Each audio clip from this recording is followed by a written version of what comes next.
ابھی حالات آپ دیکھ رہے ہیں ملک کے کیا ہو رہا ہے، ظلم کی کتنی انتہا ہو رہی ہے۔ ظلم کرنے والے کل تک جب عوام سے ان کا تعلق تھا تب تک ہم انصاف کی عدالتوں میں جا کر کے انصاف کے لیے ہم دروازے کھٹکھٹا سکتے تھے، مگر جب ظلم کا کوڑا انصاف کرنے والوں کے ہاتھ میں آ جائے، حکومت کرنے والوں کے ہاتھ میں آ جائے اور جو ظالم ہے وہی منصف بن جائے تو پھر مظلوم فریاد کرے تو بھی کس سے کرے، مظلوم جائے تو کس کے پاس جائے۔ دنگا کرنے والا، فساد کرنے والا کون؟ ساری دنیا کو معلوم ہے۔ کس کے جلوس میں ماں بہن کی گالیاں دی گئی، ویڈیو موجود ہے، زمانہ شاہد ہے۔ مگر آج ہندوستان کی تاریخ لکھنے والا لکھے گا کہ ظلم کی تاریخ کیسے لکھی جا رہی تھی، کس طریقے سے مظلوموں کے گھر گرائے جا رہے تھے، کس طریقے سے مظلوموں کے بچوں اور عورتوں پر ظلم کیا جا رہا تھا۔ یاد رکھو میرے بھائیوں، اللہ کا قانون یاد رکھو، اللہ کی سنت یاد رکھو۔ اللہ اپنی دھرتی پر کبھی ظالموں کو برقرار نہیں رکھتا، ظالموں کی حکومت کو برقرار نہیں رکھتا۔ اللہ نے اس دھرتی پر مشرک اور کفر کرنے والوں کی حکومتوں کو برقرار رکھا ہے، مگر ظالم کو اللہ نے جڑ سے اکھاڑ کے پھینک دیا۔ ہر ظالم اپنا انجام یاد رکھے۔ عربی میں کہاوت ہے لکل فرعون موسیٰ، ہر فرعون کے لیے اللہ تعالیٰ نے کسی موسیٰ کو تیار کر کے رکھا۔ موسیٰ علیہ السلام جا رہے ہیں، پیچھے فرعون ہے، سامنے پانی ہے، قوم کے لوگ کہتے ہیں Musa we will be arrested, we will be captured, ہم تو پکڑ لیے جائیں گے، گرفتار ہو جائیں گے۔ موسیٰ علیہ السلام کہتے ہیں اے میری قوم کے لوگوں، ڈرنے کی ضرورت نہیں ہے، ان معی ربی سیہدین، میرا رب میرے ساتھ ہے، میرا رب ضرور کوئی نہ کوئی راستہ نکالے گا۔ یہ جو ایمان تھا موسیٰ علیہ السلام کے دل میں، اے بھارت کے مسلمانوں، اے ہندوستان کے مسلمانوں، یہ ایمان اپنے دل میں پیدا کرو۔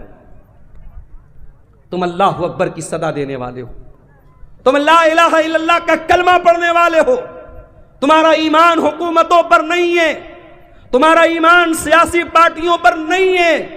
ان سیاسی پارٹیوں نے کل بھی استعمال کیا تھا، آج بھی تمہیں استعمال کر رہے ہیں اور آئندہ بھی کرتے رہیں گے۔ تم ایمان لائے ہو رب واحد کی ذات پر، اس اللہ کی ذات پر اپنے ایمان کو مضبوط کرو، اس اللہ سے اپنے تعلق کو جوڑ دو میرے بھائی۔ موسیٰ علیہ السلام نے کہا میرا رب میرے ساتھ ہے، وہ ضرور کوئی نہ کوئی راستہ نکالے گا۔ ابھی اتنا کہا تھا موسیٰ علیہ السلام نے کہ قرآن کہتا ہے فَأَوْحَيْنَا إِلَى مُوسَىٰ أَنِ اضْرِب بِّعَصَاكَ الْبَحْرَ، ہم نے موسیٰ کو حکم دیا کہ اپنی لاٹھی کو پانی کے اوپر جا کے مار دو۔ سامنے ندی ہے، دریا ہے، دریا کی گہرائی کتنی ہو سکتی ہے آپ اندازہ نہیں لگا سکتے۔ دریائے قلزم بہت بڑی ندی ہے، وہ ندی سامنے تھی، حضرت موسیٰ گئے اور لاٹھی کو جا کر کے پانی پر مارا۔ جیسے ہی لاٹھی کو پانی پر مارا ہے، ابھی میں ممبئی گیا تھا ایک ہفتہ پہلے، ممبئی میں ایک برج ہے، اس کو اٹل سیتو بولتے ہیں، اٹل سیتو 22 کلومیٹر کا برج ہے، سمندر کے اندر بنا ہے۔ اللہ، 1-2 کلومیٹر نہیں، 22 کلومیٹرز، 22 کلومیٹر کا برج کہاں بنا ہے؟ سمندر کے اندر بنا ہے۔ انسان کو اللہ اگر اتنا دماغ دے سکتا ہے کہ انسان سمندر میں برج بنا سکتا ہے، وہ 22 کلومیٹر لمبا، تو وہ اللہ جس نے انسان کو اتنا مائنڈ دیا ہے، اتنا دماغ دیا ہے، اس اللہ کے لیے کون سی بات ناممکن ہے میرے بھائی؟ موسیٰ علیہ السلام نے لاٹھی کو مارا، نہ کوئی انجینئر آیا، نہ کوئی نقشہ بنا، نہ کوئی پلر کھڑا ہوا، بیچ میں راستہ بن گیا۔ پانی، ایک طرف کا پانی ادھر رک گیا، ایک طرف کا پانی ادھر رک گیا، اور بیچ میں راستہ بن گیا۔ اب موسیٰ علیہ السلام اپنے ساتھیوں کو لے کے چل پڑے۔ ذرا امیجن کرو، تصور کرو، دونوں طرف پانی رکا ہوا ہے اور موسیٰ علیہ السلام بیچ میں جا رہے ہیں اپنے ساتھیوں کے ساتھ۔ فرعون نے دیکھا موسیٰ جا رہے ہیں، ان کے ساتھ ایمان والے جا رہے ہیں، اور پانی بیچ میں رکا ہوا ہے، بیچ میں راستہ بنا ہوا ہے۔ فرعون نے اپنے لشکر سے کہا چلو تم بھی اسی راستے پر چلو، فرعون بھی چل پڑا، فرعون کا لشکر بھی چل پڑا۔ موسیٰ علیہ السلام اور ایمان والے ندی کو پار کر گئے۔ جب اس پار چلے گئے، اللہ نے پانی کو ملا دیا، پانی کو ملا دیا اللہ نے، اور جیسے ہی پانی کو ملا دیا فرعون ڈوب گیا، فرعون کے تمام لشکر کے لوگ ڈوب گئے۔ جب فرعون ڈوبنے لگا تو کہتا ہے آمنت بالذی آمنت بہ بنو اسرائیل، اے اللہ میں تیرے اوپر ایمان لاتا ہوں، میں توبہ کر رہا ہوں، اے اللہ میں اس اللہ کے اوپر ایمان لاتا ہوں جس پر بنی اسرائیل ایمان رکھتے ہیں۔ اللہ نے فرمایا الآن وقد عصیت من قبل، اے فرعون ساری زندگی تو گناہ کرتا رہا، ساری زندگی ایمان والوں کو ستاتا رہا، ساری زندگی موسیٰ علیہ السلام کو ستاتا رہا، آج جب موت کو سامنے دیکھا تو ایمان لا رہا ہے۔ اے فرعون آج تیرا ایمان ایکسپٹ نہیں کیا جائے گا۔ پتہ یہ چلا کہ موت سامنے دیکھنے کے بعد توبہ ایکسپٹ نہیں ہوگی، اس لیے موت کے آنے کے پہلے توبہ کرو۔ جتنا دان کرنا ہے، جتنا نیکی کا کام کرنا ہے، موت دیکھنے کے پہلے کر لو، موت دیکھنے کے بعد توبہ کرو گے توبہ قبول نہیں۔ کبھی کسی مرنے والے کو دیکھا ہے؟ مرنے والے کی آنکھیں اٹھ جاتی ہیں، وہ جب موت کے فرشتے کو دیکھتا ہے نا کانپ جاتا ہے، اس کی آنکھیں پتھرا جاتی ہیں۔ موت جب سامنے آ جائے، ہم جب کسی کو مرتے ہوئے دیکھتے نا تو اس کی بولی بند ہو جاتی ہے، اس کی بات چیت بند ہو جاتی ہے، یعنی اب اس نے موت کو دیکھ لیا، اب توبہ کرے گا تو توبہ کا کوئی مطلب نہیں۔ تو موت کو دیکھنے کے پہلے توبہ کرو۔ فرعون بھی موت کو دیکھ کر کے توبہ کر، اللہ نے کہا تیری توبہ قبول نہیں ہوگی۔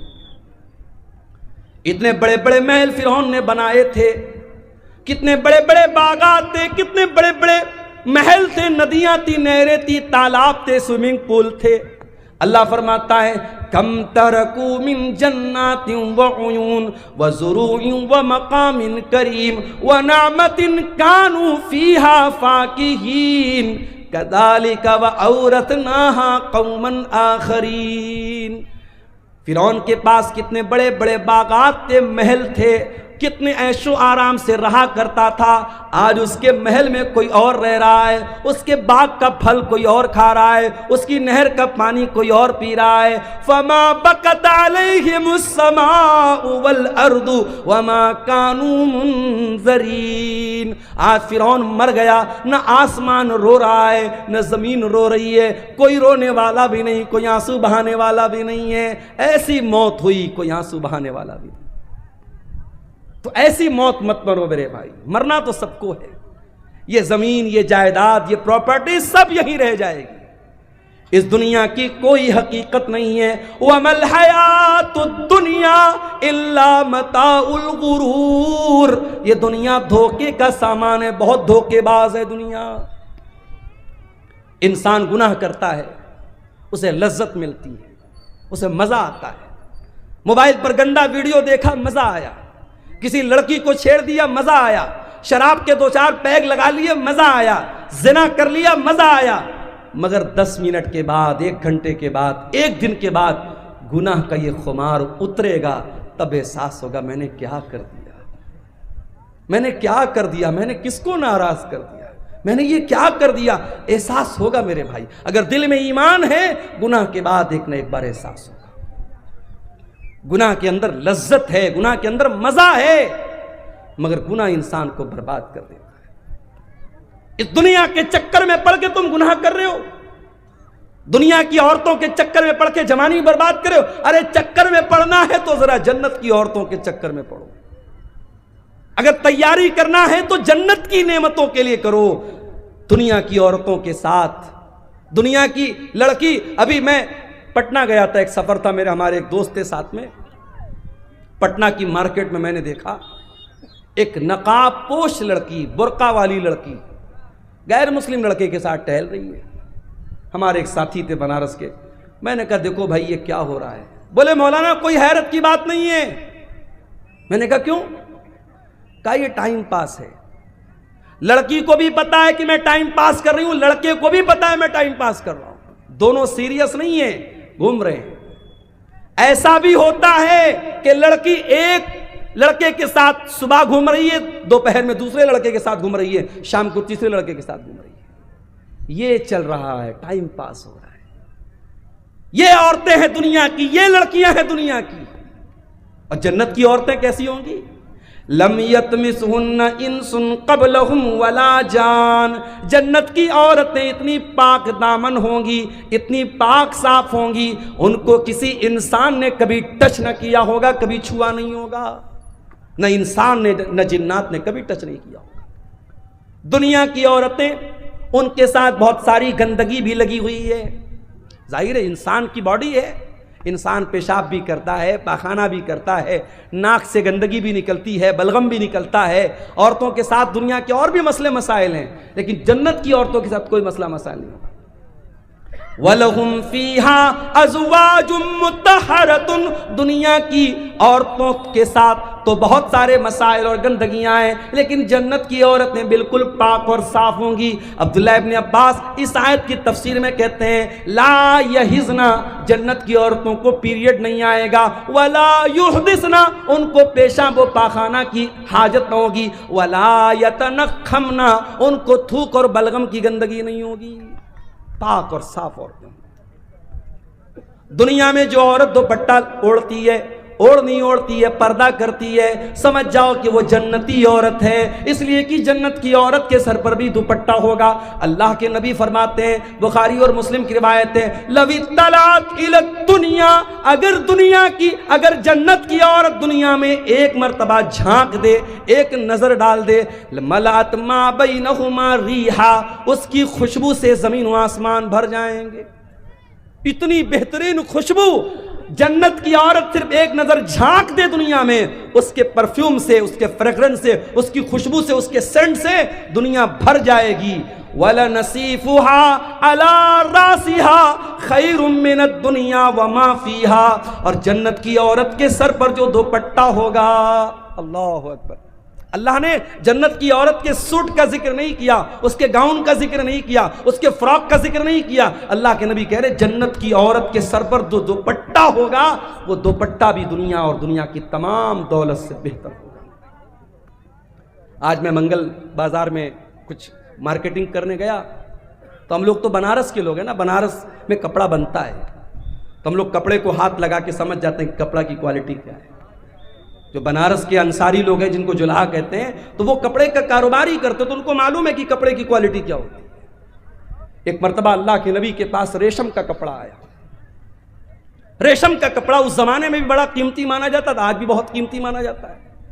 بنارس میں آپ جائیں گے ساڑی کی مارکیٹ میں، 500 روپے کی ساڑی بھی ہے، 50,000 روپے کی بھی ساڑی ہے۔ 50,000 کی ساڑی میں کیا اسپیشل ہے؟ اس میں پیور ریشم ہے، پیور سلک ہے، اور اس میں اوریجنل سونے کی زری ہے، تو اس کی قیمت 50,000 روپیہ بھی ہے۔ بڑی بڑی بالی ووڈ کی جو ہیروئنیں ہوتی ہیں، ان کا جو لہنگا ہوتا ہے، جو ساڑی ہوتی ہے، بنارس سے تیار ہو کے جاتا ہے۔ تو اللہ کے رسول صلی اللہ علیہ وسلم کے پاس ریشم کا کوئی کپڑا آیا۔ اب صحابہ کرام عرب کے رہنے والے تھے، ریشم وہاں نہیں بنتا تھا، ریشم کا کپڑا نہیں ملتا تھا، موٹے موٹے کپڑے مکے میں پہنے جاتے تھے، ٹاٹ وغیرہ ٹائپ کے کپڑے، جوٹ وغیرہ کے کپڑے پہنے جاتے تھے۔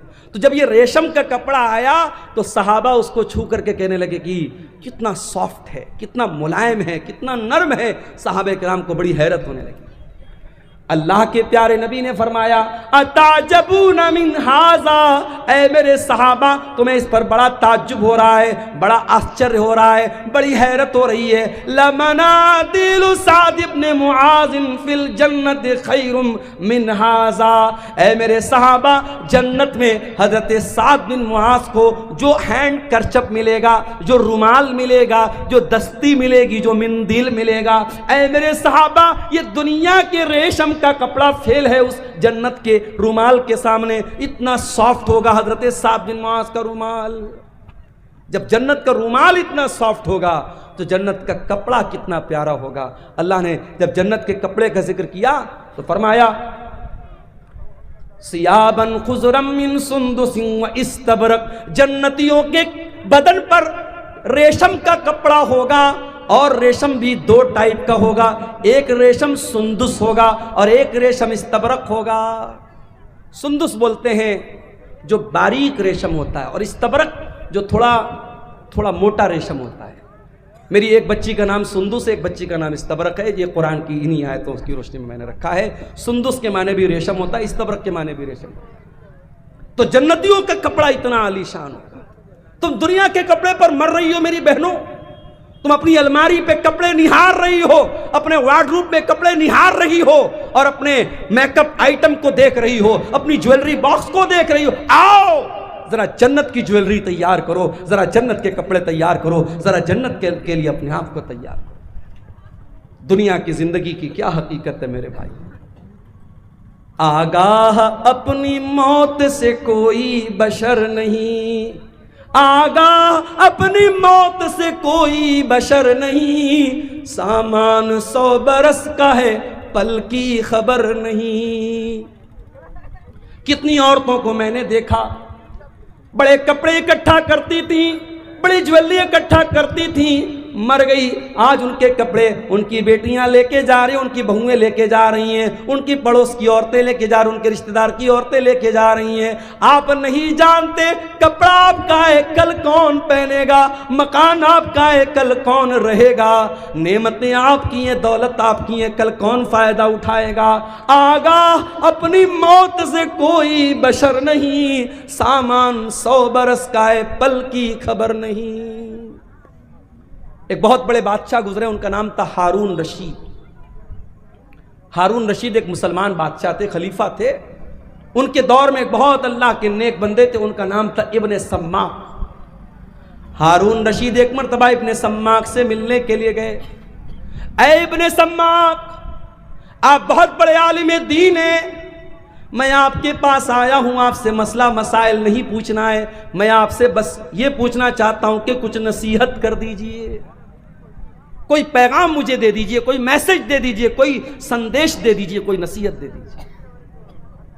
ابن سماک نے کہا اے امیر المومنین، سپوز کر لیجئے، تصور کر لیجئے کہ آپ ایک صحرا میں جا رہے ہیں، ایک ریگستان میں جا رہے ہیں، کھانا ختم ہو گیا، پانی ختم ہو گیا، آپ کو بڑی زور کی پیاس لگ گئی اور دور دور تک پانی نہیں مل رہا ہے۔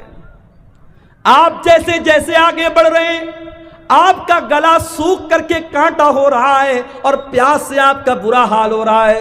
اتنے میں ایک آدمی آتا ہے اور اس کے پاس ایک پیالہ پانی ہے۔ اس نے کہا اے خلیفہ، میں آپ کو ایک پیالہ پانی دینے کو تیار ہوں، شرط یہ ہے کہ آپ اپنی آدھی بادشاہت مجھے دے دیں۔ تو اے بادشاہ سلامت، اے امیر المومنین، کیا آپ اپنی بادشاہت کو بچائیں گے یا اس کو بادشاہت دے کر کے پانی لے لیں گے؟ ہارون رشید نے تھوڑی دیر سوچا، کہا کہ اے ابن سماک، میں بادشاہت دے دوں گا، پانی لے لوں گا، کیونکہ جان بچانا ضروری ہے، میری جان جا رہی ہے پیاس کے مارے، میں آدھی بادشاہت دے دوں گا اور پانی لے لوں گا۔ ابن سماک نے کہا اے بادشاہ سلامت، اب سپوز کر لو وہ پانی آپ نے پی لیا، اب وہ پانی آپ کی باڈی میں جا کر کے اٹک گیا، اب آپ کو زور کی پیشاب لگ گئی، لیکن پیشاب کے راستے سے پیشاب نہیں نکل پا رہا ہے، آپ بے حال ہو گئے، آپ کو اپنی زندگی خطرے میں نظر آنے لگی، آپ پیشاب کے رک جانے سے آپ پریشان ہیں۔ اتنے میں ایک دوسرا آدمی آتا ہے اور وہ کہتا ہے اے امیر المومنین، آپ کو میں ایسی دوا دے دوں گا کہ آپ کا پیشاب نکل آئے گا، آپ ریلیکس فیل کریں گے، آپ کا درد ختم ہو جائے گا، شرط یہ ہے کہ آپ اپنی باقی آدھی بادشاہت مجھے دے دیں۔ تو اے بادشاہ سلامت، کیا آپ اپنی جان بچائیں گے یا اس کو اپنی بادشاہت دے دیں گے؟ ہارون رشید نے کہا کہ میں اپنی آدھی بادشاہت دے دوں گا اور اس سے وہ دوا لے لوں گا تاکہ میرا پیشاب ہو جائے، میری تکلیف دور ہو جائے، میری جان بچ جائے۔ ابن سماک نے کہا بس اے ہارون رشید، فانظر یا امیر المومنین الی ملکک ھذا الطویل والعریض، اے بادشاہ سلامت، اتنی لمبی چوڑی آپ کی بادشاہت ہے، لا تساوی شربتن و بولتن، اتنی بڑی بادشاہت کی کیا حیثیت ہے کہ پیشاب کے چند قطرے اور پانی کے چند قطروں کی ویلو آپ کی ساری حکومت کے برابر ہے۔ اے بادشاہ سلامت، کبھی اس حکومت پر ناز نہ کرنا، کبھی غرور نہ کرنا، اگر وقت پڑ گیا تو پانی کے چند قطروں کے برابر آپ کی بادشاہت ہے اور پیشاب کے چند قطروں کے برابر آپ کی بادشاہت ہے۔ میرے بھائیوں، یہ ہے دنیا کی حقیقت۔ دنیا کے پیچھے مت مرو میرے بھائیوں۔ ہر جمعہ کے دن آپ سنتے ہیں امام صاحب سورہ اعلیٰ کی تلاوت کرتے ہیں، بل تؤثرون الحیات الدنیا والآخرۃ خیر وابقی، میرے بندو تم دنیا کی زندگی کو ترجیح دیتے ہو، تم دنیا کی زندگی کو اوپر رکھتے ہو، جبکہ آخرت کی زندگی زیادہ بہتر اور زیادہ باقی رہنے والی ہے، تمہیں تو آخرت کی تیاری کرنا چاہیے۔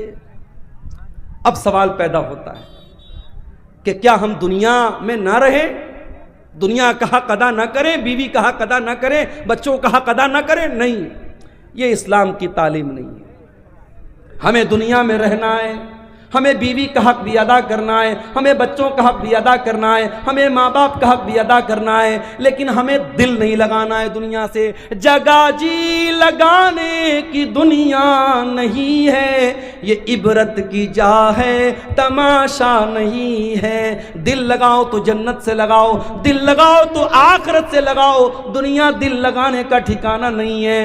دنیا میں کیسے رہنا ہے؟ اللہ کے پیارے نبی عبداللہ ابن عمر کا کندھا پکڑ کر کے کہتے ہیں، کن فی الدنیا کانک غریب، اے عبداللہ دنیا میں ایسے زندگی گزارو جیسے پردیسی زندگی گزارتا ہے۔ بہار کے بہت سارے لوگ بمبئی میں رہتے ہیں، بمبئی میں دنگا ہو جاتا ہے، فساد ہو جاتا ہے، تو بمبئی میں جو بہار کا رہنے والا، یو پی کا رہنے والا، بنگال کا رہنے والا آدمی ہے، وہ ڈر جاتا ہے کہ یار میرا تو یہاں کوئی نہیں ہے، یہ تو پردیس ہے، میرا گاؤں نہیں ہے، میرا علاقہ نہیں ہے، میرا کیا ہوگا؟ وہ رہتا ہے بمبئی میں، کماتا ہے بمبئی میں، کھاتا ہے بمبئی میں، مگر اسے اپنا اصل وطن یاد رہتا ہے، وہ کٹیہار کے فلاں گاؤں کا رہنے والا ہے، وہ گاؤں سے یاد رہتا ہے۔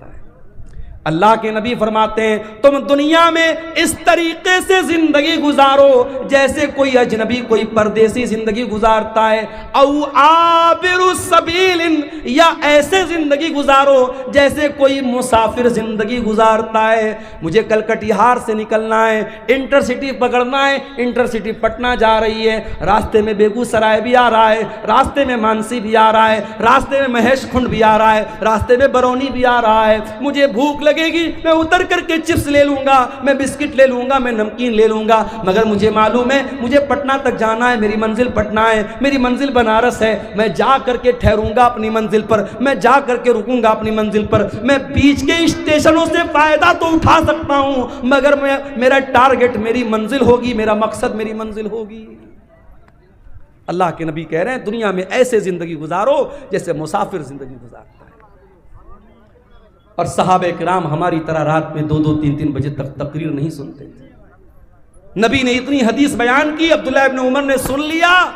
اب عبداللہ ابن عمر خود کہتے ہیں، او لوگو کان کھول کر کے سن لو، اذا اصبحت فلا تنتظر المساء، جب صبح ہو جائے تو شام کا ویٹ نہ کرو، شام کی پرتیکشا نہ کرو، شام کا انتظار نہ کرو، شام ہو جائے تو صبح کا انتظار نہ کرو۔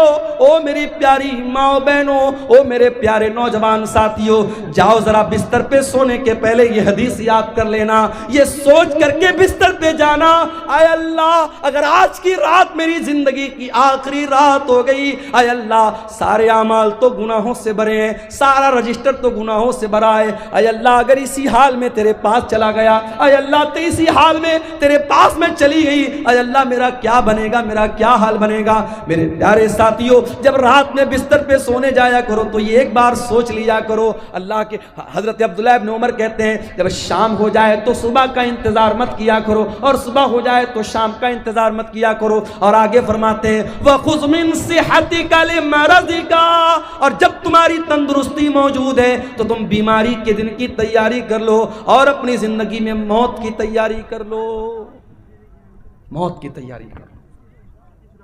ماشاءاللہ کٹیہار بڑی ترقی پر ہے۔ میں آج مارکیٹ میں گیا، ہمارے کچھ دوست لوگ بھی ساتھ میں تھے، کتنے بڑے بڑے ریسٹورنٹ بن گئے ہیں۔ اسٹیشن کے سامنے ایک چھوٹا سا ہوٹل تھا، بسم اللہ ہوٹل، آج گیا تو دیکھا بہت بڑا سا ریسٹورنٹ بنا ہے، اس کا نام ہے تندوری محل۔ بڑے بڑے ہوٹل کھل رہے ہیں کٹیہار میں۔ ابھی حیدرآباد میں گیا تھا، ایک دو مہینہ پہلے میرا سفر تھا، کچھ ساتھیوں کے ساتھ رات میں نکلا، میرا خیال ہے کہ رات کے 12 یا 1 بج رہے تھے۔ دوستوں نے کہا چلیے مولانا آپ کو چائے پلاتے، میں نے کہا یار 12-1 بج رہا ہے، چائے ملے گی؟ بولے چلیے آپ حیدرآباد میں۔ حیدرآباد میں چائے کی ایک بہت بڑی دکان ہے، نام نوٹ کر لو، کبھی جانا تو چائے پی لینا، نیلوفر ہوٹل۔ نیلوفر نام ہے، لڑکی کا نام نہیں بتا رہا، ہوٹل کا نام بتا رہا ہوں، نیلوفر۔ رات کے 1 بجے میں گیا ساتھیوں کے ساتھ، میں سوچا یار رات کا 1 بجا ہے، 2-4 لوگ وہاں ہوں گے۔ گیا تو وہ بھیڑ ہے، رش ہے، مردوں کا، عورتوں کا، لڑکوں کا، لڑکیوں کا، مسلمانوں کا علاقہ ہے، مسلم میجورٹی علاقہ ہے اور رش بھرا پڑا ہے۔ تو اب حیدرآباد شہر ہے بھائی، کھانے پینے کا شہر ہے۔ اب کٹیہار میں بھی وہ چیزیں آ رہی ہیں، پورنیہ میں بھی وہ چیزیں آ رہی ہیں، ترقی پر ہے زمانہ، زمانہ ترقی پر تو ہے میرے پیارے ساتھی۔ لیکن یہ بات یاد رکھو، ترقی کا مطلب یہ نہیں ہے کہ آپ اپنے اللہ کو بھول جائیں۔ 4 پیسے آ گئے، اسٹینڈرڈ بن گئے، گھر میں اسٹینڈرڈ پن آ گیا، اس کا مطلب یہ نہیں کہ آپ کے گھر کی عورتیں پردہ کرنا بند کر دیں۔ اسٹینڈرڈ بن گئے تو قرآن پڑھنا بند کر دو، ایسا نہیں ہے میرے بھائی۔ قبر کے اندر یہی قرآن آپ کے کام آئے گا۔ میں نہیں منع کرتا تم اپنے بچوں کو میڈیکل کی تعلیم دو، میں منع نہیں کرتا، اپنی بچیوں کو تم اعلیٰ تعلیم دو، میں منع نہیں کرتا، مگر واللہ میرا کلیجہ دکھتا ہے جب کٹیہار کے بڑے بڑے کالجوں میں مسلمان لڑکی چہرہ کھول کر کے بے پردگی کے ساتھ اپنے بوائے فرینڈ کے ساتھ، اپنے بیچ میٹ کے ساتھ، اپنے کلاس میٹ کے ساتھ گھوم رہی ہے، پارکوں میں گھوم رہی، تو تکلیف ہوتی ہے کہ یہ قوم تعلیم حاصل کر رہی ہے، اس قوم کی لڑکیاں تعلیم حاصل کر رہی ہیں یا بے حیائی کر رہی ہیں، بے پردگی کر رہی ہیں۔ حالات یہ ہیں، لڑکی 8-9 سال کی ہوتی ہے، لڑکا 10-12 سال کا ہوتا ہے۔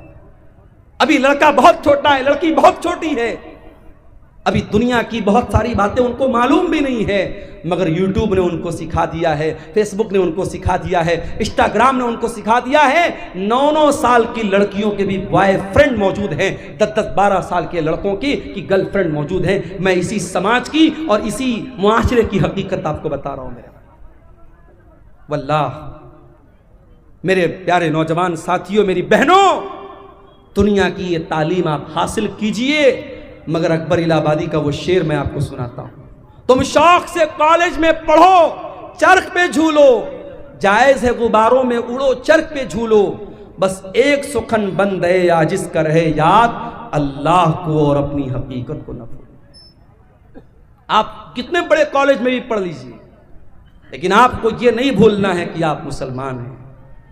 اللہ کی قسم، کرناٹک کی وہ لڑکی جو نقاب میں اسکول جا رہی تھی، کالج جا رہی تھی، اور دنگائیوں نے اور فسادیوں نے اس کو دیکھ کر کے نعرہ لگایا تھا، اور اس لڑکی نے جس کا نام مسکان تھا، اس نے نعرہ تکبیر کی صدا بلند کی تھی، اللہ اکبر کہا تھا، ساری دنیا کے مسلمانوں نے اس لڑکی پر فخر کیا تھا۔ اور آج بھی بڑے بڑے کالجوں میں جو لڑکی نقاب میں رہتی ہے، اپنی حیا سے سمجھوتا نہیں کرتی، اپنے پردے سے سمجھوتا نہیں کرتی، وہ پرائم منسٹر سے بھی ڈگری لینے جاتی ہے تو نقاب میں جاتی ہے۔ ایسی لڑکیوں پر ہمیں فخر ہے میرے بھائیوں، ایسی بہنوں پر ہمیں فخر ہے۔ تعلیم حاصل کرو، مگر قرآن کی بھی تعلیم حاصل کرو۔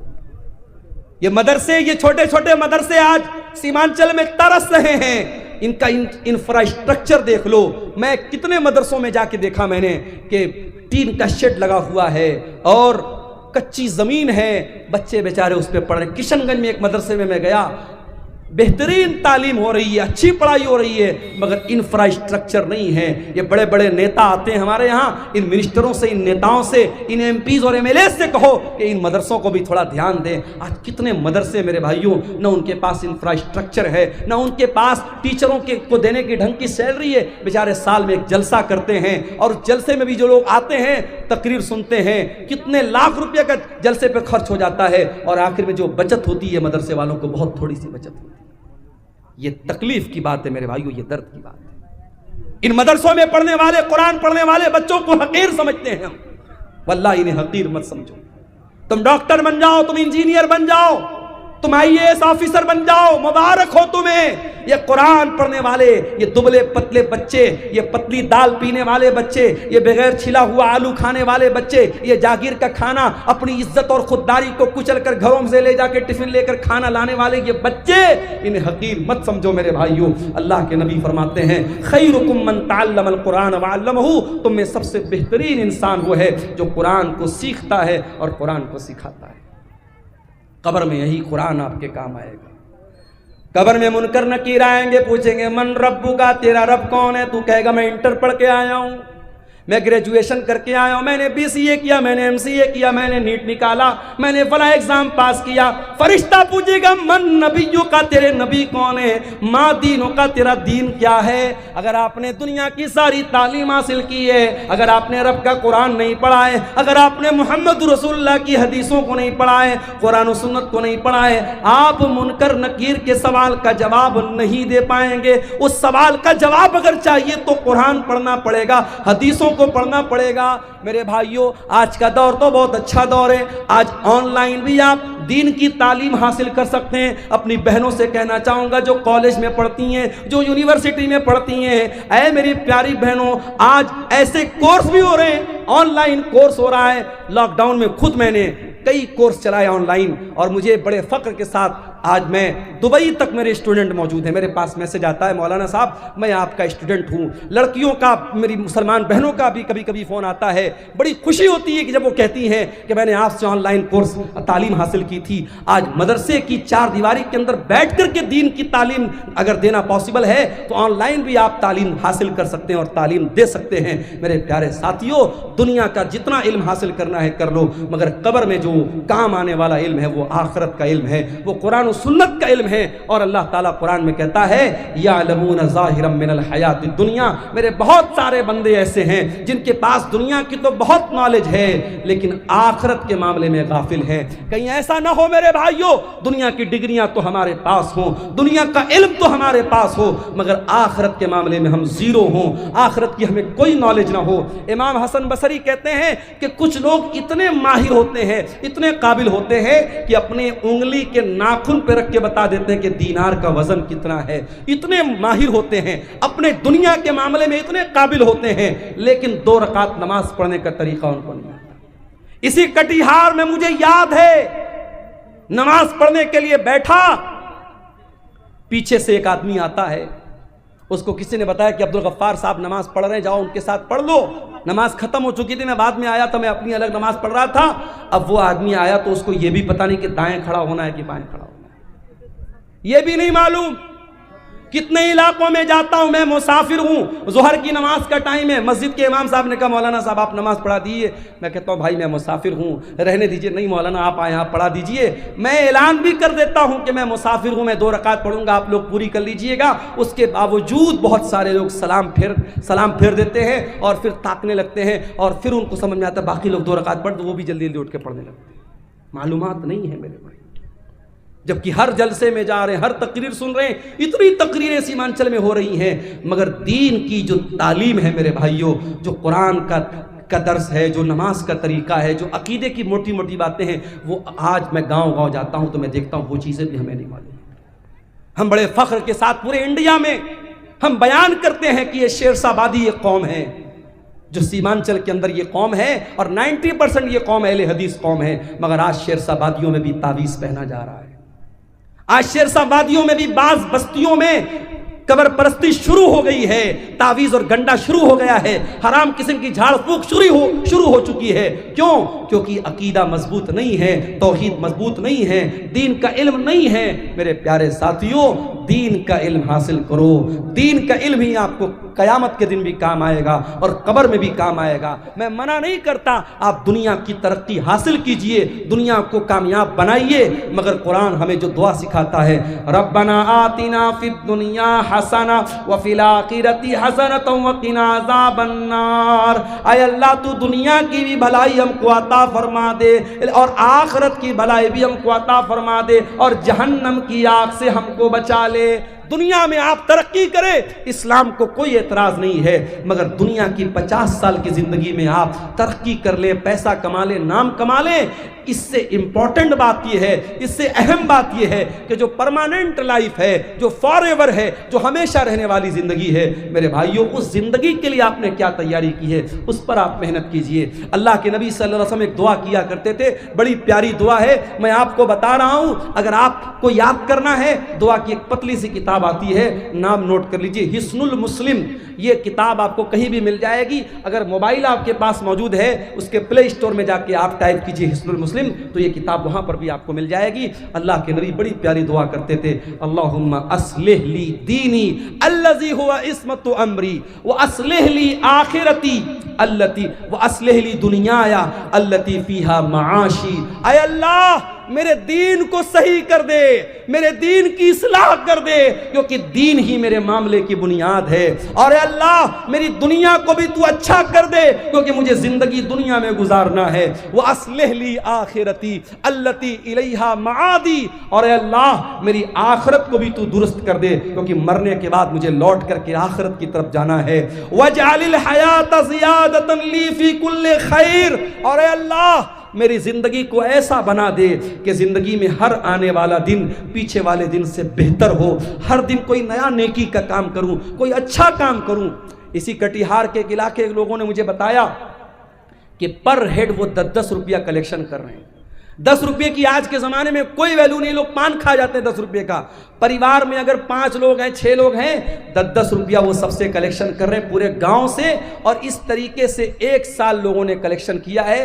گاؤں کا نام مجھے یاد نہیں ہے، اس گاؤں کے لوگوں نے مجھے بتایا، ابھی شام کو مجھ سے ملاقات ہوئی تھی، کہ ہر مہینے 40,000 50,000 روپیہ کلیکشن کر رہے ہیں، اور 1.5 سال میں انہوں نے 16-17 لاکھ روپے اکٹھا کر لیا ہے۔ ایک بڑا فنڈ ہو گیا ہے، مسجد کا کوئی مسئلہ آ جائے، قبرستان کا کوئی مسئلہ آ جائے، 10 روپیہ کوئی بھاری بھی نہیں پڑنے والا، ہر ہفتہ وہ وصول رہے ہیں، اور پوری ٹرانسپیرنسی کے ساتھ، پوری پاردرشتا کے ساتھ باقاعدہ ایک گروپ بنایا ہے، واٹس ایپ پر باقاعدہ میسج میں ہر ہفتہ بتا دیتے ہیں اتنا کلیکشن ہوا، اتنا اماؤنٹ آیا ہے۔ میرے پیارے ساتھیوں، یہ مدرسے جو آپ کے گاؤں گاؤں میں مکتب چل رہے ہیں، یہ سال میں جلسہ کر کے چھوٹے چھوٹے بچوں کو آٹو پر بٹھا کے جو بھیک مانگتے ہیں ہم، اس سے تو بہتر ہے اس طریقے کی کوئی ہم شکل نکالیں کہ 10 روپیہ بھی اگر ہم ہر پریوار کے ہر ممبر سے لیں اور ایک بڑی رقم اکٹھا ہو جائے، ہم اچھی سیلری دیں اور اچھے علماء کو اور اچھے ٹیچروں کو ہم رکھیں، ہماری قوم کے بچے قرآن و حدیث پڑھیں۔ یہ مجھے بڑا اچھا لگا، یہ کرنے کا کام لگا جو آپ کے سیمانچل میں یہ کام کیا جا سکتا ہے۔ مجھے تکلیف ہوتی ہے میرے بھائیوں،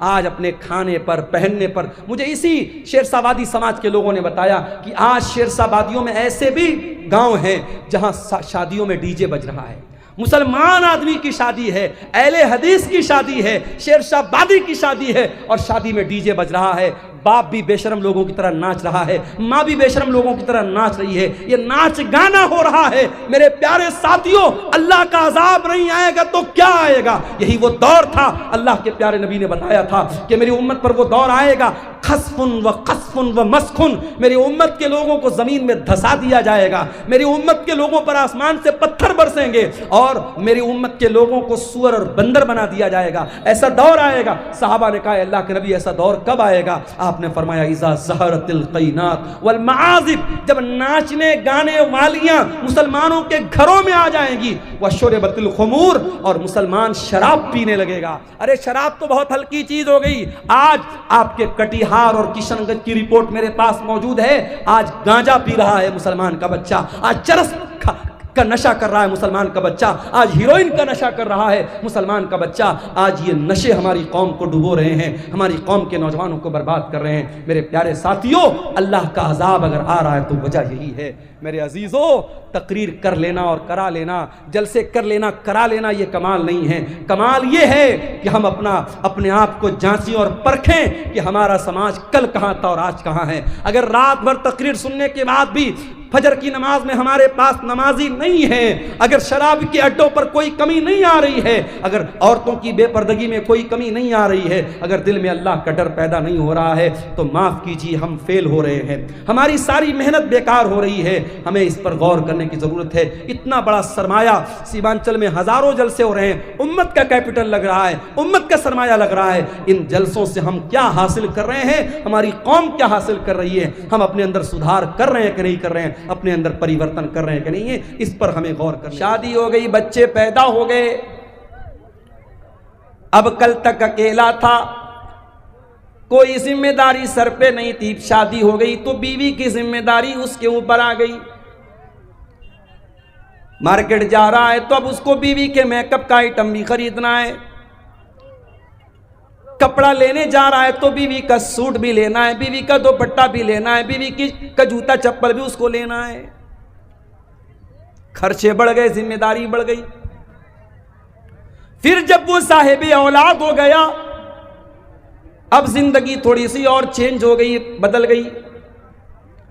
اب اسے ڈائپر بھی لینا ہے، اسے بیبی سوپ بھی لینا ہے، اسے بیبی کریم بھی لینا ہے، اسے بیبی پاؤڈر بھی لینا ہے، اسے بچے کا پالنا بھی لینا ہے، بچے کا جھولا بھی لینا ہے۔ اب زندگی میں خرچے بڑھ گئے، ذمہ داری بڑھ گئی۔ بچہ بڑا ہوا، اب بچے کا اسکول میں ایڈمیشن کرانے کا سردرد شروع ہو گیا۔ اسکول کا ایڈمیشن کرا دیا تو کتابیں بھی دلانی ہے، منتھلی فیس بھی بھرنا ہے، ٹیوشن کی فیس بھی بھرنا ہے۔ میرے پیارے ساتھیوں، اب زندگی میں ذمہ داری بڑھتی چلی جا رہی ہے۔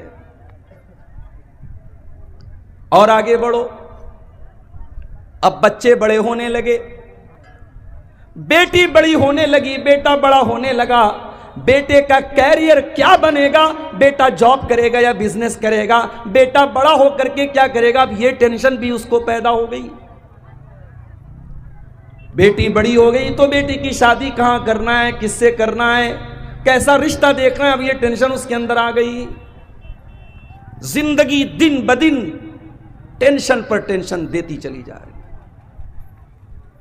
اسی لیے اللہ قرآن میں کہتا ہے لَقَدْ خَلَقْنَا الْإِنسَانَ فِي كَبَدٍ، ہم نے انسان کو اس طریقے سے پیدا کیا ہے۔ انسان زندگی بڑی اسٹرگل کرتا ہے، سنگھرش کرتا ہے، محنت کرتا ہے، کد و کاوش کرتا ہے۔ انسان کی زندگی میں دن بدن ٹینشن بڑھتی چلی جاتی ہے۔ زندگی ٹینشن کا نام ہے میرے بھائی۔ دنیا میں کوئی یہ کہتا ہے مجھے کوئی ٹینشن نہیں، جھوٹ بولتا ہے۔ سب کو ٹینشن ہے۔ یہ الگ بات ہے کہ کوئی اپنی ٹینشن کو دل اور دماغ پہ لے کے پریشان رہتا ہے اور کوئی مست مولا زندگی گزارتا ہے۔ وہ ایک جملہ بولتے ہیں نا کہ ٹینشن لینا نہیں چاہیے، ٹینشن دے دینا چاہیے۔ ٹینشن لینے سے کیا فائدہ ہے؟ ٹینشن لینے سے، دماغ خراب کرنے سے ٹینشن ختم تو نہیں ہو جائے گی، مسئلہ حل تو نہیں ہو جائے گا۔ اس سے بہتر ہے مسکراؤ، ہنسو، ٹینشن آئے گی دیکھا جائے گا۔ کچھ لوگوں کی لائف اسٹائل ایسی ہوتی ہے۔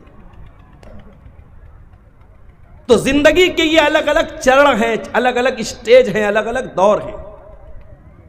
اب جو آیت کریمہ میں نے آپ کے سامنے پڑھی ہے خطبہ مسنونہ کے بعد، یہ سورہ حدید کی آیت نمبر 20 ہے، آیت نمبر 20 ہے۔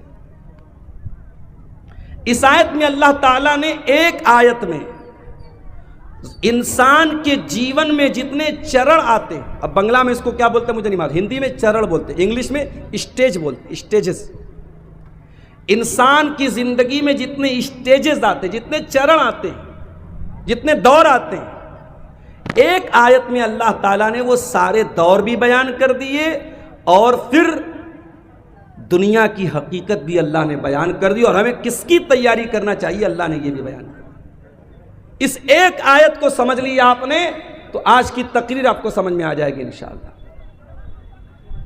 قرآن کا 27واں پارہ سورہ حدید کی آیت نمبر 20.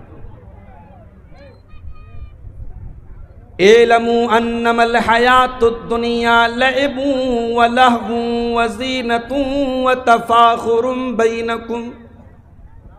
ایک بات بولوں، یوٹیوب پر جاؤ اور سرچ کرو صوفی عبد الرشید. یہ افریقہ کے قاری ہیں. کیا نام ہے؟ صوفی عبد الرشید. بالکل افریقن کیسے ہوتے؟ گورے تو نہیں، کالے ہی ہوتے ہیں. یہ کالے ہیں، افریقہ کے ہیں، کالے ہیں. اللہ اکبر، کیا قرآن پڑھتے ہیں. کبھی رات میں ایئر فون لگا کے صوفی عبد الرشید کی کوئی تلاوت سنو. یہی آیت جو میں پڑھ رہا ہوں یہ ان کی آواز میں سنو. اللہ کی قسم کھا کے کہتا ہوں میوزک بھول جاؤ. یہ جو میوزک سن کر کے سکون ملتا ہے نا، یہ دل کے مردہ ہونے کی علامت ہے. یہ اس بات کی نشانی، یہ سنکیت ہے کہ تمہارا دل مردہ ہو چکا ہے، تمہارے دل میں قرآن کی محبت ختم ہو چکی ہے. تمہیں میوزک سے سکون ملتا ہے. اللہ قرآن میں کہتا لا بذکر اللہ تطمئن القلوب. میرے ایمان والے بندوں کے دلوں کو اللہ کے ذکر سے سکون ملتا ہے، قرآن سے سکون ملتا ہے. صحابہ کرام قرآن کو پڑھا کرتے تھے، قرآن کو سنا کرتے تھے. ہمارے پیارے نبی قرآن کو پڑھا کرتے تھے، قرآن کو سنا کرتے تھے. ہمارا نوجوان آج گانا سن رہا ہے. میں جلسے میں آ رہا تھا، راستے میں کئی نوجوانوں کو دیکھا موبائل پر بیٹھ کر کے ریلز دیکھ رہے ہیں، گانے دیکھ رہے ہیں. لڑکوں کا بھی یہی حال ہے، لڑکیوں کا بھی یہی حال ہے. آج آپ کے یوٹیوب کی ہسٹری پر جا کے دیکھا جائے، گانے زیادہ ملیں گے، میوزک زیادہ ملے گا، فلمیں زیادہ ملیں گی. او لوگو آؤ ذرا رب کے قرآن کو کسی اچھے قاری کی آواز میں تم سن تو لو. اللہ کی قسم تم میوزک بھول جاؤ گے، تم گانے بھول جاؤ گے. اعلموا انما الحیات الدنیا لعب ولہو وزینہ. اللہ فرما رہا ہے اے میرے بندو، یہ دنیا کی زندگی تو کھیل ہے، وَلَہْوٌ تماشا ہے، وَزِینَةٌ اور زینت ہے، آکرشن ہے، ایٹریکشن ہے. بچہ چھوٹا ہے، کھیل کا دور ہے. بچہ تھوڑا بڑا ہوا، 8 سال کا ہوا، 10 سال کا ہوا، وَلَہْوٌ اب تماشا دیکھنے لگا، اب ٹی وی دیکھنے لگا، موبائل دیکھنے لگا، یوٹیوب دیکھنے لگا، ویڈیو دیکھنے لگا. وزینۃ بچہ تھوڑا بڑا ہوا، لڑکی تھوڑی بڑی ہوئی، 15 سال کے ہو گئے، 16 سال کے ہو گئے. لڑکی آئینے کے سامنے کھڑی ہو کر کے میک اپ کرنے لگی. لڑکا اپنے سر پر، اپنے بال پر، اپنے چہرے پر محنت کرنے لگا، اپنی پسند کا کپڑا پہننے لگا، آئینے میں اپنے آپ کو نہارنے لگا، اپنی سیلفی لینے لگا، اپنے فوٹو کو فلٹر کر کر کے لینے لگا. وزینۃ انسان کی زندگی آکرشن ہے، آکرشن ہے، ایٹریکشن ہے، زینت ہے. وَتَفَاخُرٌ بَيْنَكُمْ شادی ہو گئی، بزنس کرنے لگا. میرے پڑوسی نے 1 لاکھ کی پراپرٹی خریدی، میں 10 لاکھ کی خرید کے دکھاؤں گا. میرے دوست نے سرکاری نوکری حاصل کر لی، میں بھی محنت کر کے سرکاری نوکری حاصل کروں گا. 1 لاکھ روپیہ اس کی سیلری ہے، میں 2 لاکھ روپیہ مہینہ کما کر کے دکھاؤں گا. وَتَفَاخُرٌ بَيْنَكُمْ میرے بندو پھر وہ دور تمہاری زندگی میں آتا ہے، تم ایک دوسرے کے اوپر فخر کرتے ہو، ایک دوسرے کے اوپر غرور کرتے ہو، گھمنڈ کرتے ہو، ایک دوسرے سے اپنے آپ کو بڑا سمجھتے ہو. اس کے بعد آخری دور آیا، انسان بوڑھا ہو گیا، اس کے پوتے پوتیاں ہو گئے، اس کے نواسے نواسیاں ہو گئے. اب بیٹھ کر کے فخر کرتا ہے، اتنے میرے بیٹے، اتنے میرے پوتے، اتنے میرے ناتی، اتنی میری نتنی، اتنے میرے نواسے، اتنی میری نواسی، اتنی میری زمین، اتنی میری جائیداد. وَتَكَاثُرٌ فِي الْأَمْوَالِ وَالْأَوْلَادِ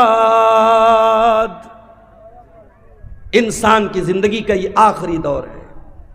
خوب پیسہ ہو جائے، خوب اولاد ہو جائے. اولاد کی طلب بھی تو انسان کو ہوتی ہے نا. کچھ لوگ کہتے ہیں صاحب مجھے اللہ نے لڑکی دی ہے, مجھے لڑکے کی ضرورت نہیں ہے. ہو سکتا ہے کہ آپ کو اللہ نے لڑکی دی ہے, لڑکا نہیں ہے, آپ اپنی لڑکیوں پر خوش ہیں, یہ ہو سکتا ہے. مگر یہ کہنا کہ لڑکے کی ضرورت نہیں ہے, یہ غلط ہے. لڑکے کی ضرورت تو نبیوں کو بھی پڑی ہے. نبیوں نے اللہ سے بیٹا مانگا ہے. ابراہیم علیہ السلام کو دیکھو بوڑھے ہو گئے, کوئی بیٹا ان کا نہیں ہے, باپ نے گھر سے نکال دیا ہے. اللہ کی توحید کی دعوت دے رہے, ساری دنیا ان کی دشمن بنی ہوئی ہے. ابراہیم علیہ السلام اللہ سے دعا کرتے ہیں, رب ہب لی من الصالحین, پروردگار مجھے نیک بیٹا عطا فرما. بیٹا مانگا. ہمارے نبی کو بھی اللہ نے بیٹا دیا. یہ الگ بات ہے جو بیٹا پیدا ہوا, قاسم پیدا ہوئے بچپن میں انتقال کر گئے, عبداللہ پیدا ہوئے بچپن میں انتقال کر گئے. تیسرا بچہ پیدا ہوا حضرت ماریا کے پیٹ سے. اللہ کے نبی نے بڑے شوق سے اپنے بچے کا نام ابراہیم رکھا. اپنے باپ, اپنے جد امجد حضرت ابراہیم علیہ السلام کے نام پر اپنے بچے کا نام رکھا. عقیقہ بھی کیا آپ نے, نام بھی رکھا اپنے بچے کا. عرب کے دستور کے مطابق آپ نے بچے کو دودھ پینے کے لیے دائی کے حوالے کر دیا, دیہات بھیج دیا. یہ الگ بات ہے, اللہ نے میرے نبی کی تقدیر میں یہ بھی لکھا تھا کہ اے میرے نبی, آپ کا کوئی بیٹا جوان نہیں ہو پائے گا, جوان نہیں ہونا ہے کسی بچے کو. تیسرا بیٹا پیدا ہوا ابراہیم. جب یہ بچہ 1.5 سال کا ہوا اور دیہات میں ایک آدمی کے گھر میں رہتا تھا, وہیں یہ بچہ دودھ پیتا تھا, وہیں رہتا تھا. بچہ بیمار ہو گیا. اللہ کے نبی کو بتایا گیا کہ آپ کا بیٹا بہت بیمار ہے. آپ صحابہ کرام کو لے کر کے پہنچے. آپ نے بچے کو گود میں لیا. آپ اللہ کے نبی ہیں, آخری نبی ہیں. آپ سے مضبوط کلیجہ کس کا ہو سکتا ہے, آپ سے مضبوط دل کس کا ہو سکتا ہے. مگر اولاد کی محبت تو میرے نبی کے سینے میں بھی موجود تھی. آپ نے دیکھا میرا اکلوتا بیٹا آخری سانسیں لے رہا ہے, دم توڑ رہا ہے. اللہ کے پیارے نبی کی آنکھوں سے آنسو جاری ہو جاتے ہیں, آپ کی آنکھوں سے آنسو گرنے لگتے ہیں. اور صحابہ کرام اپنے نبی کو روتا ہوا دیکھ کر کے کہتے ہیں, اللہ کے نبی یہ ہم کیا دیکھ رہے ہیں, آپ رو رہے ہیں, آپ کی آنکھوں سے آنسو بہ رہے ہیں. آپ فرماتے ہاذہ رحمت جعلها اللہ فی قلوب عبادہ, اے میرے صحابہ یہ آنسو محمد الرسول اللہ کے آنسو نہیں ہیں, یہ ابراہیم کے ابا کے آنسو ہیں, یہ ابراہیم کے باپ کے آنسو ہیں. یہ ایک باپ کے آنسو ہیں جو محبت میں اپنے بیٹے کی جدائی میں نکل رہے ہیں. یہ ایک باپ کے دل سے نکلے ہوئے درد کے آنسو ہیں, رو رہے ہیں اللہ کے لیے. آج تو پیروں اور فقیروں کو لوگوں نے یہ درجہ دے دیا ہے. پیر صاحب کو اتنا پاور ہے کہ ایک آدمی تقریر میں بیان کر رہا ہے, ویڈیو موجود ہے فیس بک کے اوپر, آپ جا کے دیکھ سکتے ہیں, کہ شیخ عبد القادر جیلانی کا مرید تھا. قبر میں پہنچا مرنے کے بعد, منکر نکیر آئے سوال پوچھنے کے لیے. جیسے ہی سوال پوچھا, شیخ عبد القادر جیلانی کے مرید نے کہا تمہیں معلوم نہیں میں کس کا مرید ہوں؟ کہا کس کے مرید ہوں؟ کہا میں غوث اعظم کا مرید ہوں, میں شیخ عبد القادر جیلانی کا مرید ہوں. اتنا سننا تھا, منکر نکیر بھاگ گئے, بھائی تیرے سے کوئی سوال نہیں کرنا, تجھ سے کچھ نہیں پوچھنا, تو اتنی بڑی ہستی کا مرید ہے. یہ قصے گڑھنے والے, یہ کہانیاں گڑھنے والے, یہ کرامتیں گڑھنے والے یہ کیوں بھول جاتے ہیں کہ اللہ کے نبی سے بڑا کوئی انسان دنیا میں نہیں گزرا, آپ سے بڑے مرتبے والا کوئی نہیں گزرا. اور آپ کا یہ حال ہے, آپ کا اپنا بچہ ہے, آپ کے ہاتھوں میں دم توڑ رہا ہے اور آپ کچھ نہیں کر پا رہے ہیں. یہاں تو کتنے مردوں کو زندہ کر دیا شیخ عبد القادر جیلانی نے. یا میرے نبی اپنے بچے کو مرتا ہوا دیکھ کر کے رو رہے ہیں اور کچھ نہیں کر پا رہے. بیٹا مر جاتا ہے, محمد رسول اللہ کی آنکھ سے آنسو نکلتے, اور آپ کیا کہتے ہیں؟ او لوگو, او میری پیاری ماں بہنوں, جب تمہارے کسی بچے کا اللہ نہ کرے کبھی اگر انتقال ہو جائے, تمہارا کوئی عزیز اگر مر جائے, کوئی رشتہ دار اگر مر جائے, کوئی قریبی اگر مر جائے, اور تمہیں رونے کا دل چاہے, تمہاری آنکھوں سے آنسو نکلے, تمہیں اپنی زبان سے کوئی لفظ نکالنے کا دل چاہے, تو ذرا اپنے نبی کا یہ نمونہ بھی دیکھ لینا. کیا فرمایا؟ ان العین تدمع والقلب یحزن ولا نقول الا ما یرضی ربنا. اے میرے بچے ابراہیم, تیرے جانے سے تیرے باپ کا دل غمگین ہے, تیرے باپ کی آنکھوں سے آنسو بہ رہے ہیں, تیرا باپ رو رہا ہے اے ابراہیم, لیکن تیرا باپ اپنی زبان سے کوئی ایسی بات نہیں نکالے گا جس سے اللہ ناراض ہو جائے. تو بیٹے کی خواہش تو سب کو ہوتی ہے میرے بھائی, نبیوں کو بھی ہوئی. اللہ کہہ رہا ہے کہ زندگی کے یہ الگ الگ دور ہیں. ایک کھیل کا دور تھا, ایک تماشے کا دور تھا, ایک اٹریکشن کا دور تھا, ایک خوب پیسہ کمانے کا دور تھا, ایک دوسرے پر فخر کرنے کا دور تھا, اور پھر ایک آخری دور آیا کہ ڈھیر سارے بچے ہو گئے, بڑا خاندان ہو گیا, بڑی پراپرٹی بنا لی, بڑی زمین بنا لی. اب ذرا غور سے سننا سمریا والو, اب اللہ تعالیٰ دنیا کی ایک مثال بیان کر رہا ہے. کمثل غیث اعجب الکفار نباتہ. میرے بندو, دنیا کی مثال اللہ بیان کر رہا ہے جیسے بارش ہوتی ہے. جب بارش ہوتی ہے تو سب سے زیادہ کون خوش ہوتا ہے؟ کسان خوش ہوتا ہے.